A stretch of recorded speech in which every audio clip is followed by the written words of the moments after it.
Welcome back. Welcome to the Mental Breakdowns podcast. My name is Zoe, aka Alonzo, your host, introducing our season finale episode of season 1 on triggers with myself and Fred DeBose. So what the hell happened? Just getting to the elephant in the room. We went on winter break. I did not intend to just leave like that without ever wrapping up the season, but technical difficulties and personal challenges arose. This was our first episode with 2 microphones, and it went good for a while.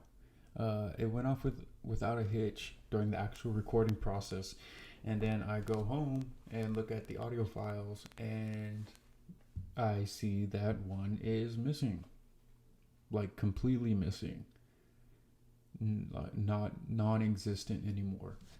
And all my computer has to say for itself, it just gives me like the equivalent of a shoulder shrug, like sorry. So from then on, this whole episode just became a anxiety bubble for me. I didn't want to think about it, talk about it. I didn't even tell Fred till weeks after the fact. I had 2 new jobs, just moved, so I was gladly to knock this episode down on the priority scale. But about a month ago, I started hacking away at it. We were always planning to do a second season. I just couldn't, in good faith, leave the first season to end like that. So I knew that in order to move on to season 2, I needed to hurry up and wrap up season 1. And this is what I got. I really enjoyed this episode. I really think it's a good episode, which is why I really worked hard to save it. So without further ado, here is the season finale to season number 1 of the Mental Breakdowns podcast, featuring Mr. Fred DeBose and myself discussing triggers. Just kidding. Triggers. Enjoy.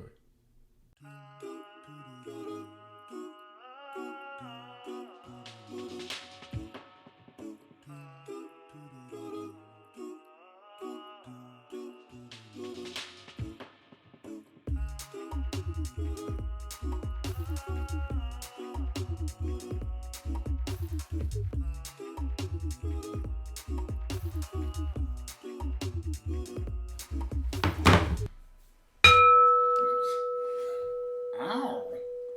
Sorry. The one It's glass. the one I got at home is a metal, so I have to really like. Dang. Welcome to the Mental Breakdowns podcast. I'm your host Zoe, and I am here back with Mr. Fred DeBose. What's up, y'all? Starting off or ending how we started. This is our season finale for season 1 of the Mental Breakdowns podcast. I personally am ready for it to be over. At least for a while. I need a break. We're doing all the work, of course. Yeah, I just need a break. I was just being pretty. Right. Well, that's in your contract. That's what we okay, paid for. Okay, So. okay. Yeah. Then I was successful. Yes, absolutely. It's been a great season. I think so. Going on to, our topic is going to be triggers or triggered or triggered. Triggers? You choose. Yeah. Just don't call me At all. it. Okay. Not acceptable. But before we get into that, let's knock out some good news. This first one is a new handheld prototype is being developed for a home-based cancer screening kit. Wow. Right? So scientists from 2 universities in Ontario, Canada, reported progress on their efforts to release the world's first handheld home test kit designed to screen for cancer. I wonder if it's like all cancers are just... Because Right. cancers are different. We got hella I cancers. was going to question that. I don't remember. No, those are good questions. This one says, developing patients monitor their own blood for the unique biomarkers of prostate cancer. Oh, we got those. We need that. We got Black prostates. people have prostate cancer. Right. Well, they need to come out. When is that? Is it like where is it at in research? That's a good question. Personalized medicines, further devices. More testing beyond their proof of concept study will be required before the team can pursue commercial applications. Shit in the bag still. Damn. Yeah. But the development would be a large leap forward, increasing the accessibility of proactive, personalized, home-based health monitoring. Hard. You die of prostate cancer because we don't want to go deal with it. Right. Oh, but prostate cancer is a blood test.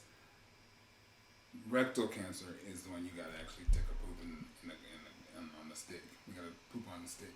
And then colon cancer is the one where they. That's colon, rectal colon, same thing. Well, what's the one where you got to get the colonoscopy? That's if your boo boo's not right, then you gotta get a colonoscopy. My boo boo's not right. You gotta get a colonoscopy? I don't know if I have to get one, but my boo boo's not right. Not the texture. Like if you get a test, yeah, there's blood in your stool, then they'll usually take a colonoscopy. Okay, no, I don't have blood, but I swear I moved probably like the last time I moved about was 3 days ago, maybe going on 4. It's supposed to go daily up to 3 days. So you're still in the okay area, but if it goes to 4 or 5 days, then yeah, you should. But that's constipation. That's not necessarily cancer. Yeah. You just need some fiber. Because I know how you eat. Flurries don't have fiber.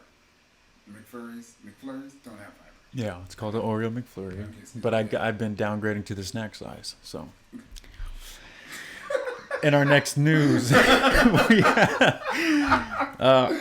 as the UN reclassifies cannabis, landmark study shows that CBD does not impair driving. You're familiar with CBD? So, continuing off of that, CBD, the UN basically took it out of the same category as heroin, which that's nice. About time. And it's going to be up for the Supreme Court's about to. Are they really? Yeah, we're about to address marijuana. Oh, great! I forgot how it's being addressed. And my boyfriend knows. He's a nerd on politics. Yeah. But it's being it's going to the Supreme Court to be talked about. Marijuana. Jesus. So that'd be. I mean, that's good though. It needs to be decriminalized. Right. At the very least. At the very least. Yeah. You don't have to legalize in your state, but it needs to be federally decriminalized. Then we're good. I'm just hoping they don't take away the progress that's already been made. You know, so many states have decriminalized it. Decriminalizing it. The states that have it legal, it's legal in those states. It just can be. That won't get overturned. No. It'll just take the federal government out of the picture. Because the only reason the federal government comes in is because it's federally illegal, so they come and do raids and things. Right. It takes them out of it. It removes they don't get involved in marijuana business. I hope so. Yeah, that's what's being that's what's being addressed. But once it's taken off the federal list, then it's legal basically everywhere. States get to choose how to deal with it because that's the country we live in. Yeah. But the federal government won't. Like you won't go to prison for marijuana. Good. Which is what we want. Right, and they should definitely work on releasing everybody. If you've been in there for 20 years and all you did was weed, you need to get out of prison. Right. And into rehab because you need to be reacquainted with society. Instead of just dropped in like that's what they're gonna do. Fish out of water. They're gonna drop them in and they're gonna make a mess and they're like, see? Right, see? Black people don't know how to act, see? Anyway. Oh, that's okay, next. Yeah. Congratulations to the UN for finally waking up and smelling the weed. No! Hey! Thank you. Okay, so that was basically, we had other news stories, but my computer was having a heart attack because advertisements were running in the bottom and our favorite.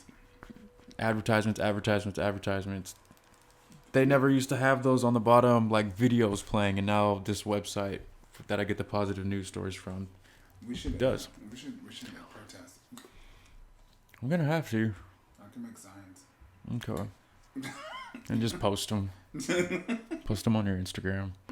I don't know. On my Instagram. It's not even on my phone. Instagram? Instagram or Facebook. Oh. Avoid it like the plague. Good. I heard Giuliani has corona. Has coronavirus. There's that. Which I don't know. I don't know. I'm surprised he didn't get it sooner. You know, seems like the whole White House got it. Yeah, it ran through the White House, but that whole situation. What's more absurd is that we live in a country now that we have a president. Our president was allowed to behave in the fashion that he has, and no one said anything. No one said you need a psychological test.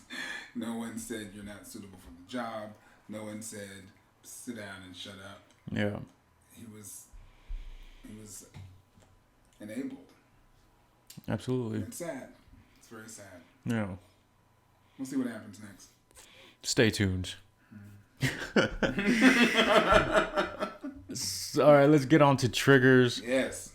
My favorite. Everybody's triggered nowadays. You're triggered. I'm triggered. We're all triggered. All triggered. children are triggered. Yeah. When we get to heaven, we're going to put on our triggers and trigger all over God's heaven. Right. Heaven. So the Wikipedia definition, I guess it's a trauma trigger.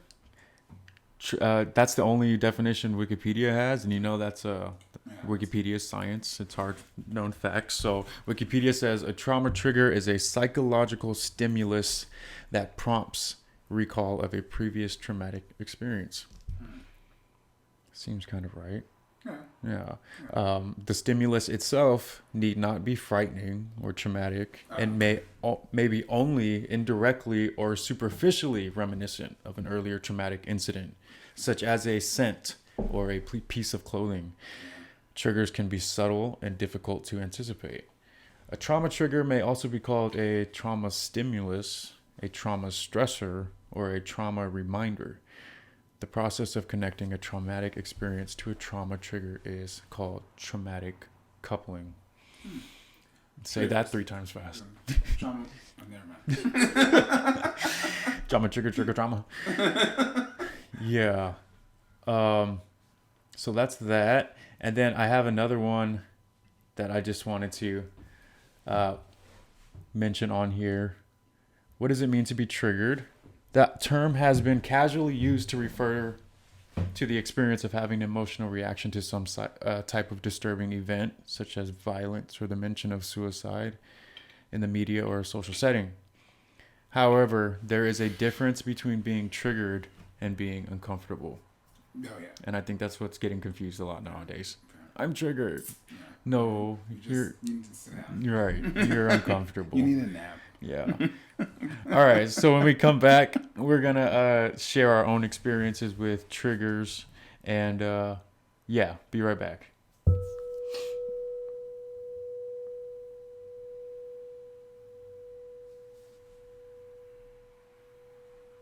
That's so relaxing. So it's all good. Boom, and we're Boom, back, baby. Yes. All right, triggers. You want to go first with your own personal experience? You go first. I always go first. I know this because I can't think of anything like that. Oh, so I have to fix it. I don't know. Okay, fine. That's very triggering for me. Switching it out. Yeah, that's how people do it. Yeah. So yeah, that's not a trigger. That's just feeling uncomfortable. Just to clarify. Yeah. But yeah, trigger. What are triggers for me? Things that trigger me usually are like physical, like smells, sights, lighting, like a light, like where the sun is or how the light is playing out. That can trigger me.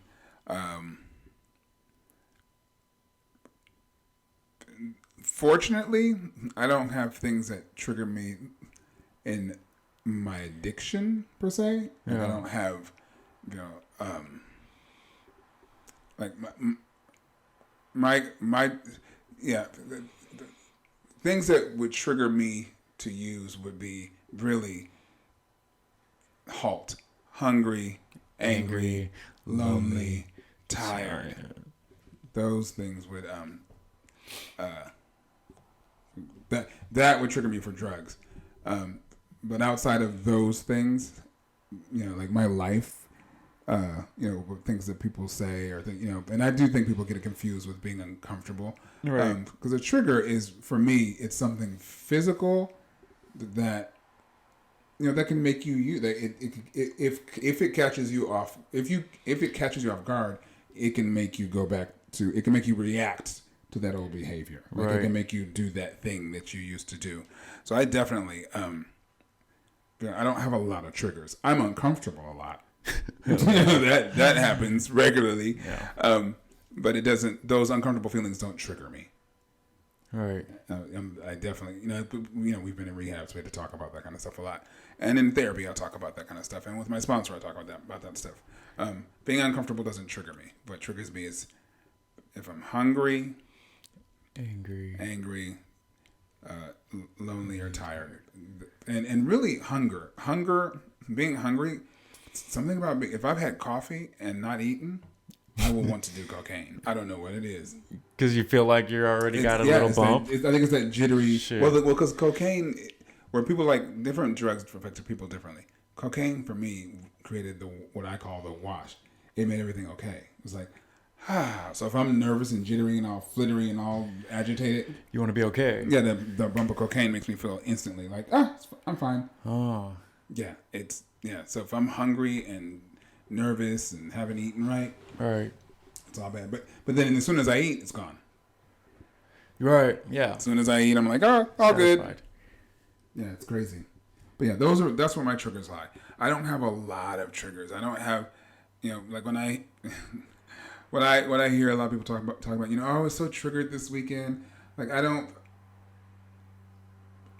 Well, I mean, I guess I'm far enough in rehab to where when I'm triggered, I know that you're supposed to that you go do something about it. I don't just sit there and be triggered.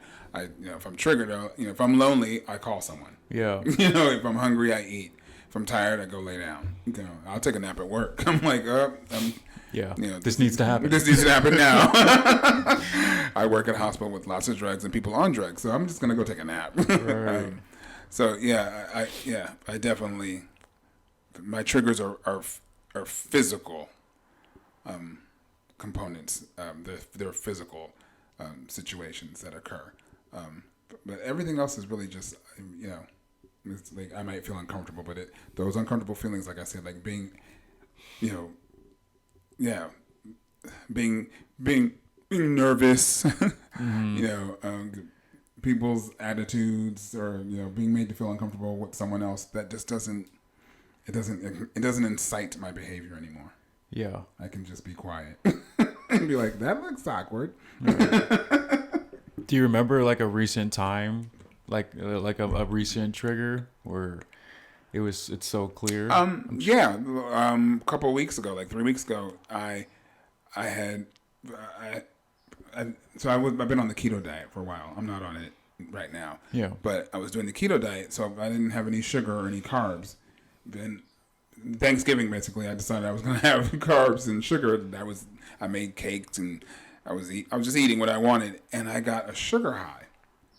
And I was sitting there, and I was lit. I was high, and it felt very similar to cocaine. And of course, it was Thanksgiving, so I wasn't eating right that whole week. The whole week I was just, I wasn't taking care of myself. And so I had like 3 pieces of cake, some coffee, I think a piece of fruit. And I was at work, and I was sitting there, and I was like, my mouth got jittery. I got a little numbness. Like I really went there psychosocially, and I was like, I feel like I'm on cocaine. Yeah. And then I did a little research, and I was like, sugar is a stimulant, and it affects you the same way. And I consumed a lot of it, from zero to a lot, and I was just high, and I was high for several hours. It was unnerving, and I wanted to do, and I was like, I want some cocaine. Keep it going. Yeah, I was like, I'm up. Let's go. Keep it rolling. Yeah, but I realized I hadn't eaten right. And I just took care of it. And then as soon as I ate some protein, it was gone. Yeah, which is beautiful. Protein. It's just beautiful that we have tools. Right. Tools are awesome. Yeah. I would never say something like that before. I'm like, fucking nerd. Tools. Who uses tools? Right. Get some drugs. That's what we're doing. Hello. Yeah. I was really trying to buy time so I can think of my own, because I had a really good one, but I forgot it. So I don't know. So what is, like, for me, it's mostly diet. Yeah. Like it's if I'm hungry, does the halt thing apply to you? Oh, absolutely. So which one is your biggest? I think I was thinking about it Friday. It's probably, and I'm probably going to shoot myself in the foot for saying this to you, because I already know how you be. I don't judge. I just love. My one's probably, I have to watch out for loneliness, because being an only child and being an introvert and liking my time to recharge, I have to make sure that I don't overdo it. Mm-hmm. It's a fine line. Very fine. So it was Friday when I was coming off of work. Same thing. Yeah. I was coming down, and I was driving home, and I had a meeting with a friend that we were supposed to meet, and I think they were knocked out or their phone was on silent or something like that. And kind of like you with the sugar, I was hyped to go see them. And then, okay, that fell through, and it's Friday night, and I'm like, I still want to keep this feeling going. And then I was like, oh shit, this is lonely. Halt, hungry, lonely, this is lonely. Mm-hmm. Let me get back to all the Marco Polos I've been not getting on. And you did. You said. Let me go listen to my friends, get some I don't know, companionship virtually, and hear them talk and make me laugh and cheer me up, and that's what I did. I'm glad you told me that, because then now I can take that. Like I can know that when you reach out. Yeah. I mean, but I knew that about you. That's always been my concern about you. I told you that. I know. Because I know you're an introvert and I know you need that time, but it's a slippery slope. Right. Because it's like me. I'm an extrovert. But that's a slippery slope for me. Yeah. I have to make sure I pull away so that I don't get overwhelmed. Right. I live with my wonderful niece who I love. She's awesome. She's super, but she's an extrovert like me. And, I have to keep her at an arm's distance so that I don't get pulled into that energy cycle. Right. Because, that's, that high energy, being social, extroverted, means oftentimes, like when I wasn't eating, is I was being very social and not taking care of myself, and it led me to being hungry. Yeah, hungry. Your isolation needs can lead you to be lonely. Exactly. Yeah. That's why I was telling you about the my two housemates when they came into my room. That's a great and story. I was really. That's a great story. I was not feeling them being in my room. They were in my space. I was like, "What's going on?" And then I was like, "You know what? Let me talk to some other humans, not on a work level. Just let me connect for 5 fucking minutes, and then they can go." And they went. Yeah.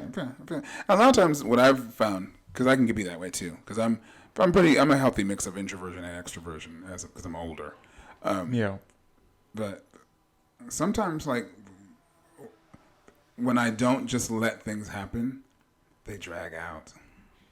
Like when I just resign, they're like, okay, let me just talk to this person. They want to see me. I'm going to go do it. When you're fighting it, it drags out. Yeah, because I emotionally am dragging it out. Yeah. And I'm the only one experiencing that. They're fine. Like, they just want to see me. Like, it's not, I'm the one in the drama. And when I just resign and go, okay, I made this plan. I'm just going to do it. Here it is. Then it moves by faster. And then it gets to end and I get to go, oh, that was nice. Yeah. And I'm done.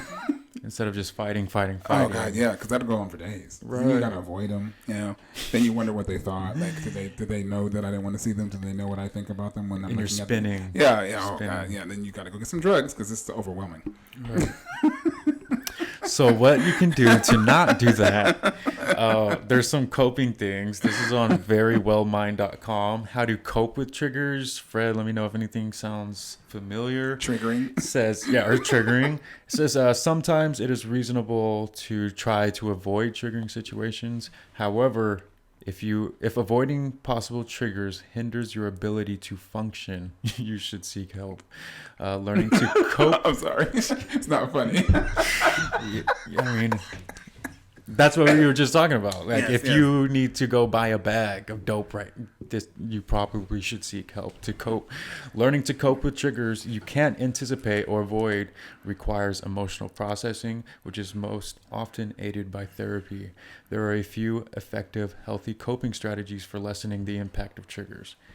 You ain't ready. Right. You ain't ready. That's all that means. You ain't ready. Calling on your social support. Lonely. Deep breathing. I do that sometimes when work is killing me. I'm like, okay, I need to breathe. Deep breathing. I do that a lot. Yeah, it helps. I do that a lot. Exercise. God, that helps. I can't get on it. I'm an exercise person, and I'm just having a hard time. I fell off ever since moving. I fell off. And the gym's closed. You know, I mean, Corona. I wear a mask. I believe in the science. But damn it, open the gyms. Okay, I'm over it. I just ended. Okay. Expressive writing, keep a journal, or mindfulness meditation. I do that. Yeah. That's hard when your mind is racing, though. Empower yourself by preparing to cope with triggers. Become aware of signs in your body that you're reacting to a trigger, such as changes in your breathing, so that you can learn how to calm yourself down and shift your emotional state.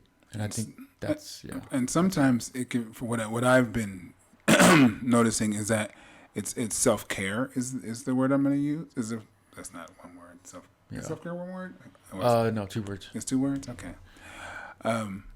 Self-care, meaning, and really on like the micro level, on the minuscule level, like I'll be laying in bed, tossing and turning in my mind, agitated, and actually realize that I'm actually sitting or lying in an uncomfortable position, but stuck. And and once I notice that, and then I'll be like, get comfortable. I'll like tell myself, get comfortable. Like start with the low hanging fruit. It's like the Serenity Prayer. God help me change the things I can and accept the things I can. You know that one. Yes. I'm like, well, I can change my physical position. I can unclench my hands. I can relax my face. I can put my back in a better position. And then it's just like, I'm like, oh, that's gone. You're setting the table. Yeah, for the mind to follow. Yes. Mm-hmm. Isn't that like a Beyonce song? Okay, never mind. Okay, go ahead. No, In Vogue. Maybe. Same thing. Beyonce from the 90s. Go ahead. Mm-hmm. What I'm trying to... What was interesting is the uncomfortable part. I think a lot of times I thought it was triggering, but I was just getting really uncomfortable. I don't know. With yelling, I can't really do the yelling thing. I can't hear it, and especially if it's being directed towards me, yelling at me. I get super tense, start getting like the shakes, like almost adrenaline's running. Right. I thought that was triggering. I thought that was being triggered, but I'm like, maybe now that's just super uncomfortable. Well, no, it could be. For the definition, it reminds you of some. It's trauma. It probably is trauma. It takes you back to a traumatic time. It doesn't necessarily translate for drug triggers, but it's triggering in that it reminds you of a traumatic experience from the past. Yeah, that's a trigger in that sense. Yeah, but it doesn't trigger us to use. No, and we're talking about addiction in that sense. Right, but. So triggers, I would say that's a trigger. Yeah. If you shut down. Yeah, or want to shut down. But you probably do. I would imagine you would shut down. Yeah. You're not a fighter. You would just shut down and leave. I don't like raising my voice. No. You would just be like, that's why you keep a car. You're like, I'm out. Right. I'm done. Yelling at a taxi. I don't yell. No, because you don't want the attention. You're an introvert. You're like, people might say, what? I just want to go where I'm going. And quietly even. That would be best. Preferably. Yes. All right. So that was triggers. I hope somebody got something from that. Let's knock out a few Q&As after this break, and we'll be right back.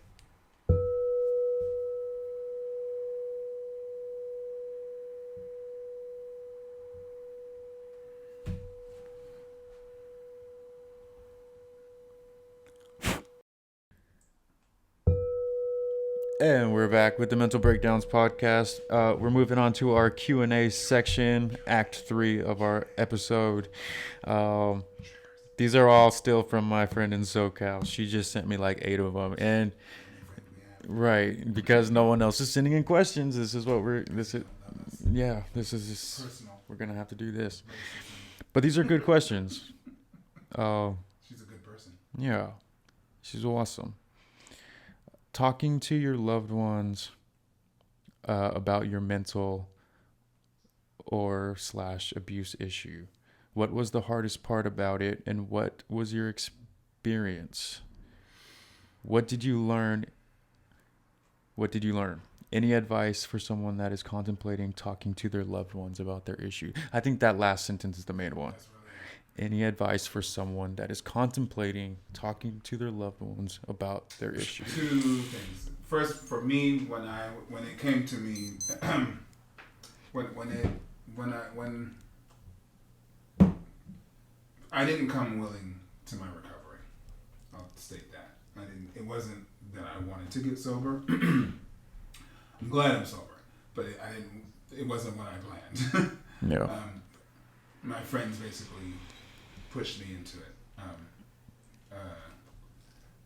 And so me talking to my parents was, a forced thing. But in hindsight, I definitely say I'm glad I did it. But what I would recommend, if you had a choice, is that you definitely.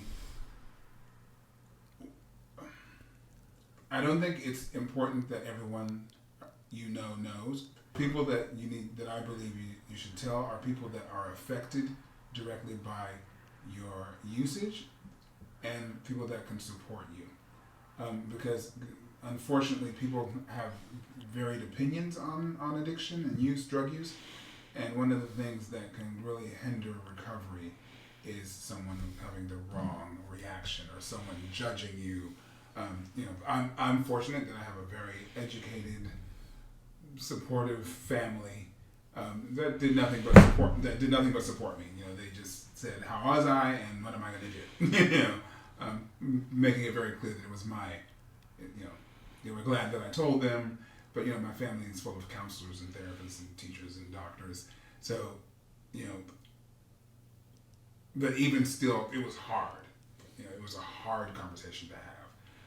It was not easy. I was ashamed. I was embarrassed. And as I told more people, I definitely began to experience varied reactions. Some people reacted wrong. Some people, I guess this is what I'm saying. Not everyone understands what addiction is, and fewer people understand what recovery is. Mm-hmm. So I would do my own research. I would start my own path first. I believe the best case scenario is that if you already start your work and then talk to people after you get even if it's a week, like whatever amount of time you can get, but get some sober time, start building your community, and then start talking to people, because you're gonna need some support, because people can send you right back out to you. That definitely happened to me once or twice in several of the relapses I had. It was triggered with me to like, fuck you, and then I would go use, So yeah, I would just make sure that I started building my community. That's the ideal. That's not always possible, but the ideal.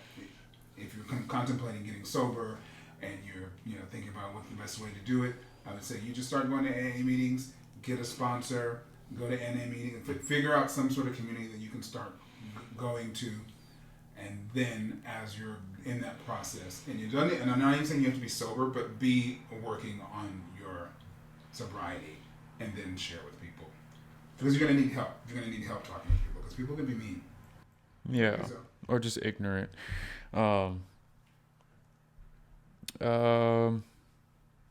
Yeah, I guess telling my mom was a little bit forced. Like I don't know. I guess the majority of my family know I'm sober now and went to treatment, but just like you were saying, even less people know about recovery and what that entails and stuff like that. So I try to keep my life simple and not have and try to use discernment in who I tell and who I let in that part of my life. I don't want to get triggered. I don't want to go back out. I don't have the time or energy right now to sit down and explain the ins and outs of recovery and what that means I can do and can't do. Sometimes people like need comforting and explain. Yeah, Right. You have to like. Yeah. You end up working their recovery over their issues. Right. I can't. No. Mine is a full-time job in and of itself. So I guess the main thing I learned with my experience was to use discernment about who I tell and not tell. And just because I don't tell one person doesn't mean I'm necessarily lying to them. It's more like protecting myself and my recovery.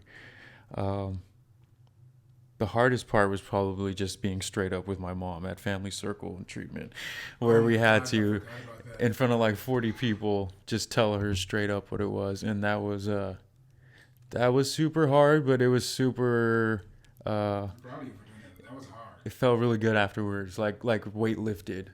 And even now to this day, I could like be honest or talk with a little more honesty when I'm talking with my mom about issues or other cousins and stuff like that. And because I'm honest about my part in my story. You were honest with her. Right, in relation to. And that's a great example. Like, for my family and my friends who came to rehab with me, my relationship improved with them. Like, it's a lot easier. Yes. Because they have the language, they know the words, they know they know what I'm doing, and they in a sense walked with me. Yeah. Because they were able to associate my experience to themselves. And like a couple of my friends have eating.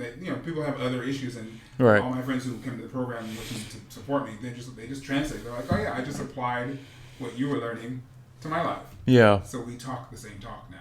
Right. But there's very few people. Other people I just I'm not. When people ask me, oh, you just go to the bar. Like, I don't drink. That's all you get. Yeah. I don't. Why not? I just don't drink. Right.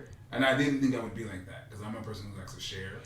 But I'm like you, and I'm an extrovert. I'm not explaining. Yeah, all this we're to not. You while you're yeah, especially not. Or yeah. if you want to go get drunk and high, like, okay, well, why don't you just go do that? Right. And just know that I don't do that. Eventually, you'll stop asking me. Yeah. And then whenever you want to have a conversation, but I'm not gonna. It's not. Yeah. Yeah. I didn't, and I'm not like that. I'm not like that, but I am like that now. I'm like. No. You're not going to trigger me. Not today. All right, thank you. Yeah. All right, next question. We got defense mechanisms. How do you learn to cope or learn new ways to handle life sober? Halt. Like, it's really simple. Things like halt. Halt, like we just mentioned earlier. Yeah, hungry, angry, lonely, tired. That's really the trigger. It's just noticing how you feel. It's Whenever I'm just going to use I statements. It's just easier. When I check out of myself, when I'm using or if I'm eating, but if I'm doing something that's distracting me from myself, I'm just vulnerable. What I think we both learned in rehab is just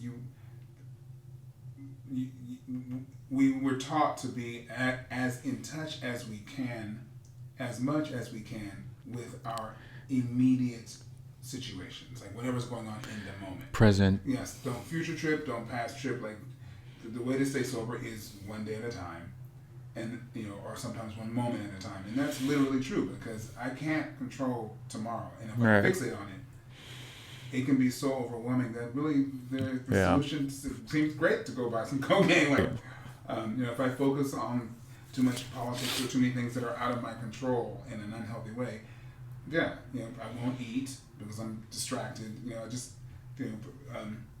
Routine in my life. Getting up at the same time, going to bed at the same time, trying to do as much of the same thing as many days as possible keeps me out of trouble. Repeat. How do you learn to cope or learn new ways to handle life sober? I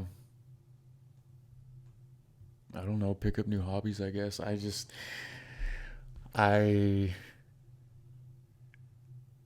I've done a lot of other stuff for such a period of time now. Like, instead of just running to a drink or a drug or something like that, I've run to so much other things for such a time now that it's really not on the menu anymore. which I know is easy to say with a year and some months under your belt. So like what to do when you're just starting out. I don't know. I think it's going back to what Fred was saying, building that community, building that support system that knows what the hell you're going through.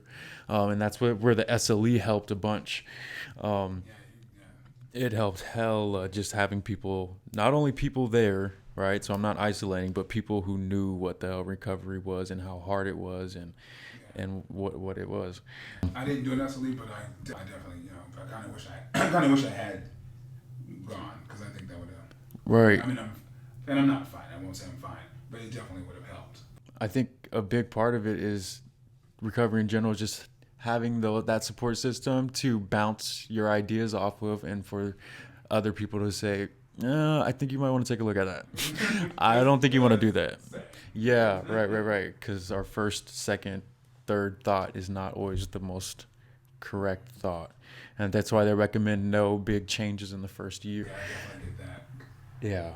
Although I, bought a house and did some other things. But that was close to a year. It was close to a year. Yeah. It was, I moved out almost on day 365. Yeah. And see. Right. Make my exit, stage left. Yeah. So, next question. I think she meant, what's your new favorite thing to do in sober life? That's a good question. I don't know if I have a favorite. I can give you a couple of things that I like doing. Okay. I like my routines, like my morning routine, my coffee, my breakfast. I like my meetings. I like my two home groups that I have and the people that I've met.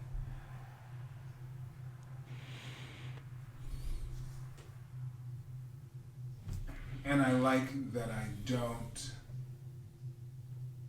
feel and understand that I don't have to do drugs. I think that's what I like the most. The feeling, the real feeling of, I don't have to if I don't want to. Yeah.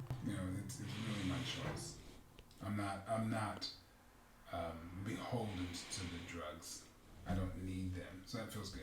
You got that choice back. Yeah, I got the choice back. Right. I didn't even realize I didn't have the choice. But, right. I have the choice back. And it takes about a year to get there, so just, it's not, it takes a minute to get the choice. But I think that's actually, I'll say that. I appreciate the choice.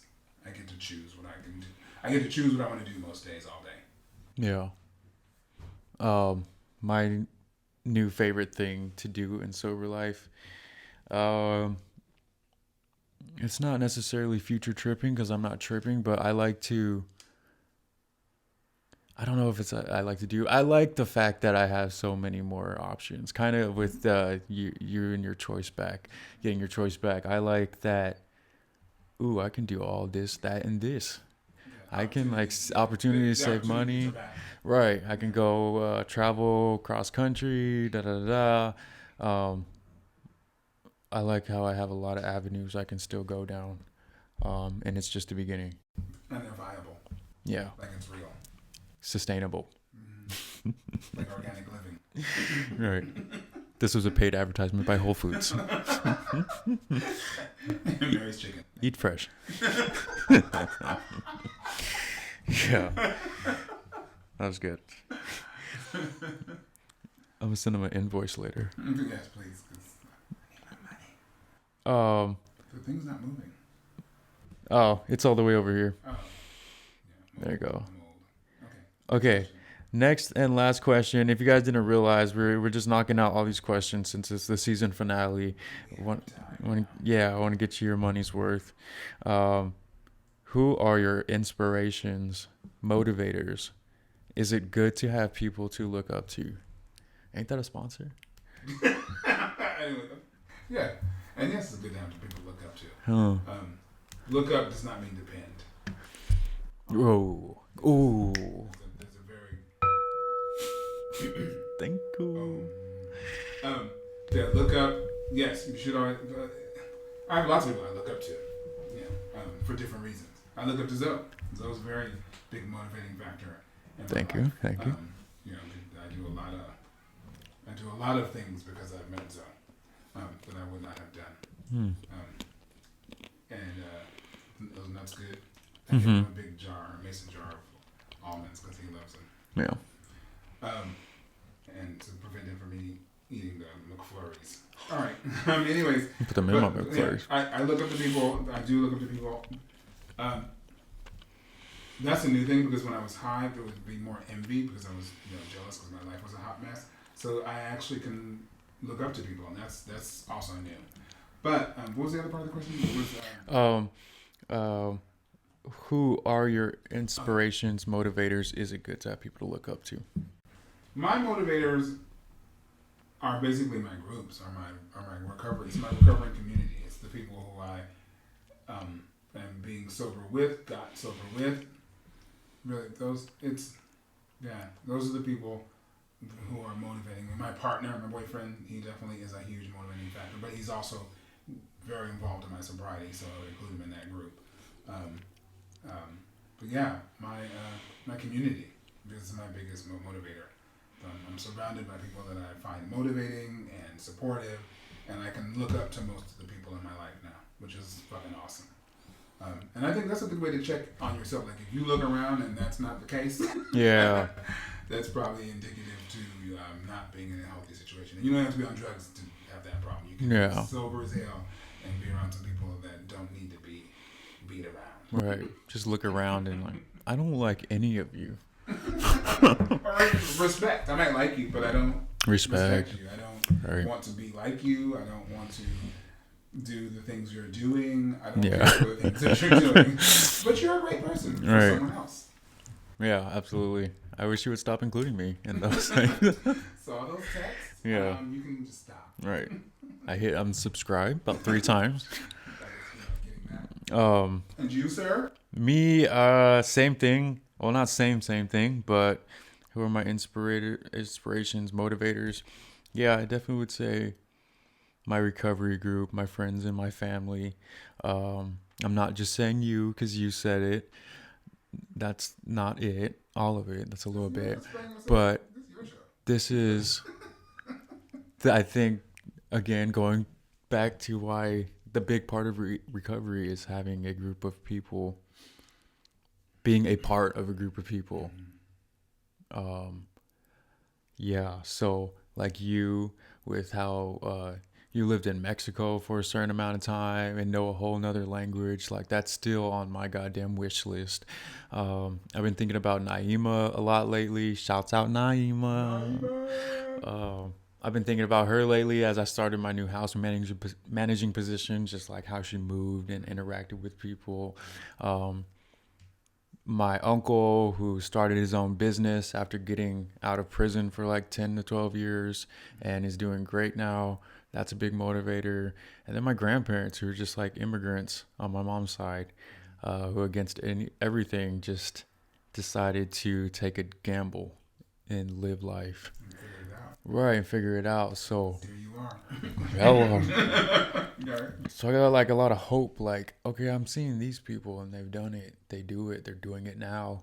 I really have no excuse to at least try my own thing in the same vein. Yeah, and you know, I'm motivated by myself too. I'm excited. I get excited about myself. Yeah. Because I'm available to do that. The things you mentioned, I'm there. But when my cousins reach out, for people, reach out, I'm there. I'm not always there, but even when I'm not there and I don't come through, it doesn't work out, I don't fall apart. Right. I don't become unavailable. Right. Or saddled with guilt. Yeah. I mean, I have guilt, but I'm just like, that's guilt. Yeah. Anybody want some chicken? Right.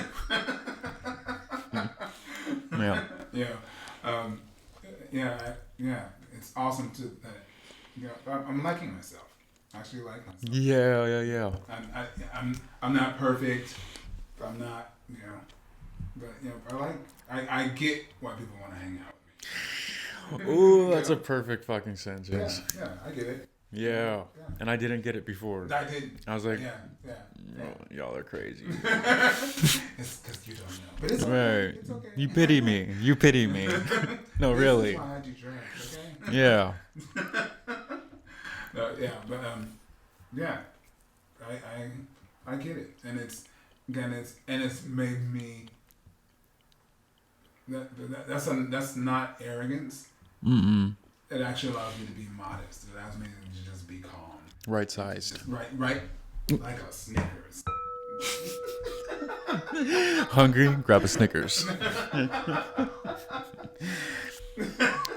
Side effects may include guilt.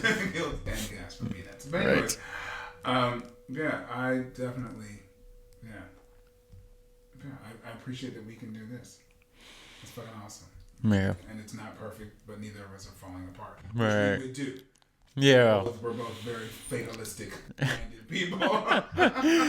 Yeah. If we just get over like, oh, it didn't work out. Okay, tomorrow. Like the ease in which we come together or don't is nice. Right.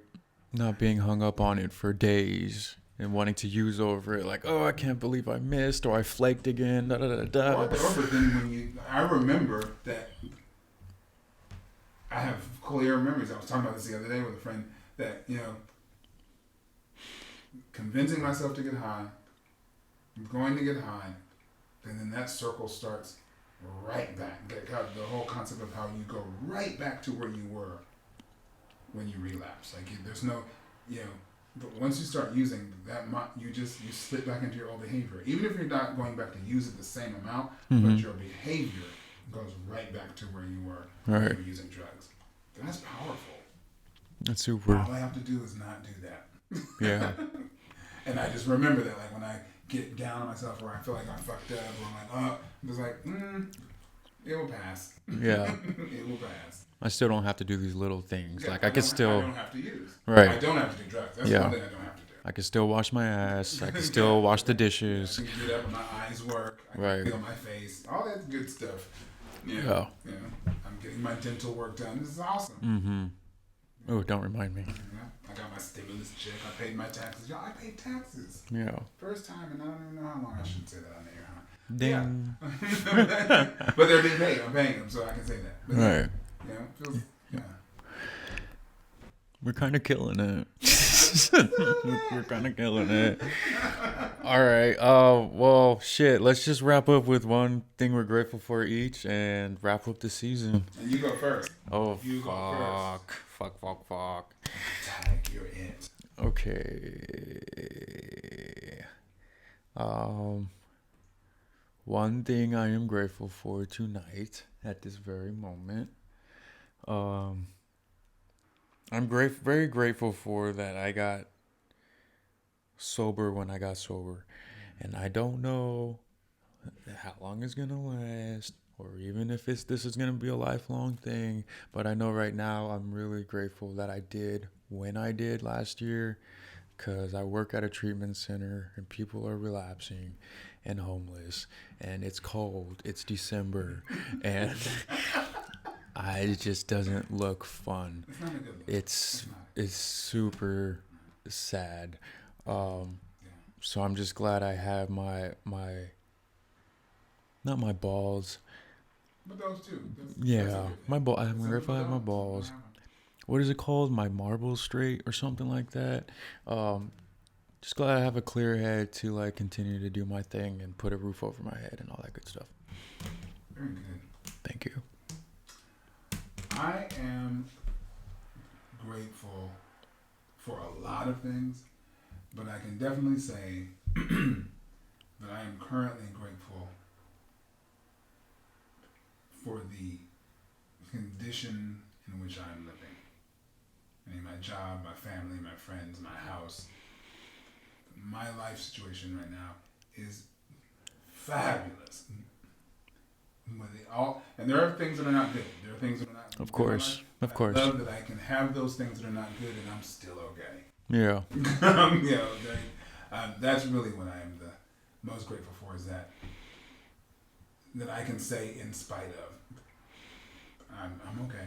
Yeah. I'm okay. I have a burn on my arm from cleaning the stove, looking like I was frying chicken. Mm-hmm. And it's a pretty bad burn, but I'm just like, in the scheme of things, right. This will pass.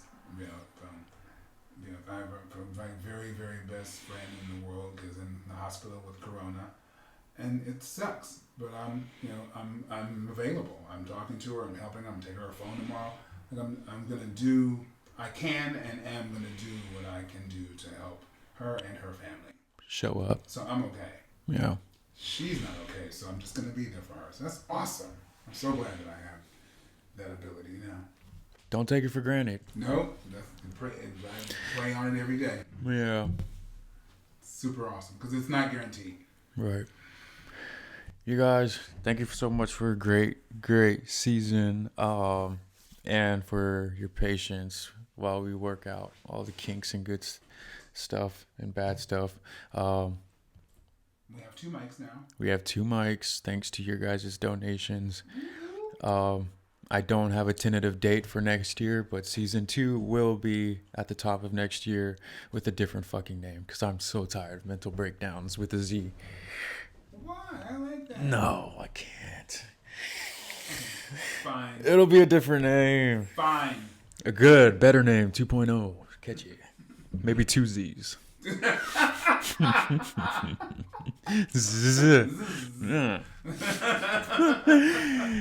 Thank you, gracias, namaste. And have a great year, everyone.